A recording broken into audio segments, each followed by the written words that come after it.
நம்பினோ பேரு பெற்றோ செய்யோ மலையோர் உறுதியோட அசையாமல்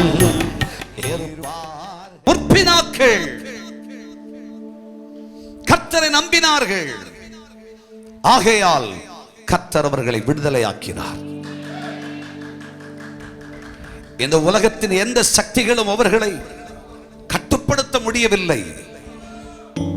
ஒவ்வொரு பாடுகளில் இருந்தும், கஷ்டங்களில் இருந்தும், பலவீனங்களில் இருந்தும், பிரச்சனைகளில் இருந்தும், உபத்திரவங்களில் இருந்தும் கர்த்தராகிய தேவன் அவர்களை விடுவித்தார். அக்கினியின் உக்கிரங்களை அவித்து போட்டார். இந்த ஆண்டு கர்த்தரை நம்பி இருப்பீர்களானால் நீங்கள் தேவன் தருகிற மெய்யான விடுதலையை அனுபவிப்பீர்கள்.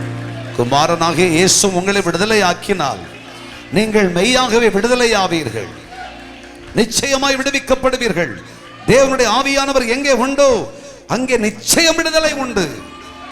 விடுதலை விடுதலை விடுதலை விடுதலை விடுதலை எல்லாவற்றிலிருந்தும் கர்த்தர் நம்மை விடுதலை ஆக்குகிறார்.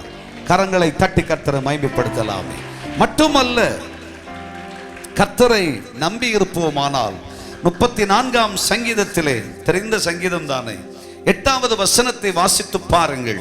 வேதம் என்ன சொல்லுகிறது?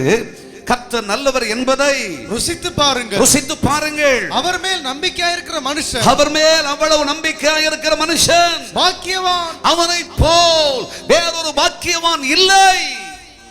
உலகத்துல மாடிய கோடிய என்ன வேணா சம்பாதிச்சுக்கிட்டோம், உலகத்துல என்ன பெயர் பிரஸ்தாபம் வேணா சம்பாதிச்சுக்கிட்டோம். கர்த்தர் மாத்திரம் அவன் வாழ்க்கையில இல்லைன்னு சொன்னா அவன் ஹீரோ.